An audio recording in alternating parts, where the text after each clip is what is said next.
कांग्रेस के कद्दावर नेता पी चिदम्बरम अब जांच एजेंसियों के चक्रव्यूह में फंस चुके हैं। आईएनएक्स मीडिया केस में कोर्ट ने चिदम्बरम को 26 अगस्त तक सीबीआई की रिमांड में भेज दिया है। चिदम्बरम की गिरफ्तारी के बाद ईडी ने मनी लॉन्ड्रिंग मामले में जांच का दायरा बढ़ा दिया है। खास बात यह है कि पी चिदम्बरम के खिलाफ जो मामले चल रहे हैं वो सभी उनके मंत्री रहने के दौरान के हैं। आपको चिदम्बरम एंड फैमिली पर लगे एक एक आरोप के बारे में बताएंगे, लेकिन उससे पहले जान लीजिए कोर्ट में किस तरह पूर्व गृह मंत्री की किरकिरी हुई। जमानत के लिए चिदम्बरम के वकीलों ने तमाम दलीलें दी, लेकिन सभी को खारिज करते हुए कोर्ट ने रिमांड पर भेजने का फैसला सुना दिया। जज अजय कुमार ने कहा, आरोप बेहद गंभीर है, केस की गहन जांच की जरूरत है। 2007-8 और 2008-9 में पेमेंट किए जाने की बात स्पष्ट है। इस केस में मनी ट्रेल का पता लगाने की जरूरत है, दस्तावेजों का पता लगाने की जरूरत है। अब आपको बताते हैं कि चिदम्बरम को रिमांड पर भेजे जाने से पहले कोर्ट में सीबीआई के वकील ने क्या दलील दी थी। दस्तावेजों की तस्दीक के लिए रिमांड जरूरी है। दिल्ली हाईकोर्ट से मिली राहत का दुरुपयोग किया गया है। दिल्ली हाईकोर्ट ने मामले को गंभीर माना है। चिदम्बरम की कस्टडी से ही जांच सही दिशा में बढ़ेगी। ये मनी लॉन्ड्रिंग का क्लासिक केस है।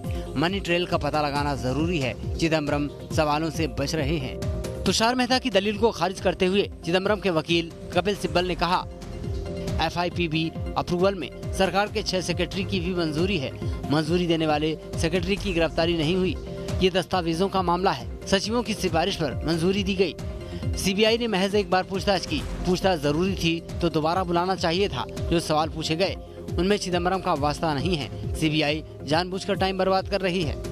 वकीलों की दलील पूरी होने के बाद चिदम्बरम ने कोर्ट में बोलने के लिए 1 मिनट की इजाजत मांगी। हालांकि तुषार मेहता के विरोध के बावजूद कोर्ट ने चिदम्बरम को थोड़ा वक्त दिया तो चिदम्बरम ने कहा, मेरा विदेश में कोई खाता नहीं है। मेरे बेटे का बैंक खाता विदेश में है। मुझसे बेटे के बैंक खाते के बारे में पूछा गया, जिसको मैंने स्वीकार किया। चिदम्बरम और चिदम्बरम के तमाम वकीलों की दलीलों का कोर्ट पर कोई असर नहीं हुआ। कोर्ट ने चिदम्बरम को सीबीआई रिमांड में भेज दिया है। आपको जानकर हैरानी होगी कि चिदम्बरम और उनके परिवार पर करप्शन और हेराफेरी के कई मामले चल रहे हैं। मसलन आईएनएक्स मीडिया केस, बेटे कार्ति पर कमीशन लेने का आरोप, एयरसेल मैक्सिस सौदा, 3,500 करोड़ की डील में दलाली का आरोप है, एविएशन घोटाला, 1250 करोड़ के लाभ का आरोप, शारदा चिटफंड केस, पत्नी नलिनी पर 1.4 करोड़ रुपए की रिश्वत लेने का आरोप, ब्लैक मनी का मामला, पत्नी, बेटे और बहू पर आरोप, इशरत जहां केस, हलफनामे में छेड़छाड़ का आरोप।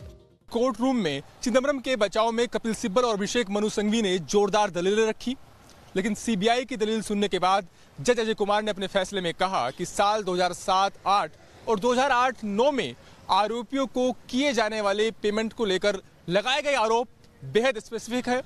उनकी गहन जांच की जरूरत है और जांच मुकम्मल अंजाम तक पहुंचे, इसके लिए आरोपी की कस्टडी फिलहाल सीबीआई को दी जाती है। वीडियो जर्नलिस्ट नवीन चौहान के साथ अरविंद सिंह, न्यूज नेशन, दिल्ली।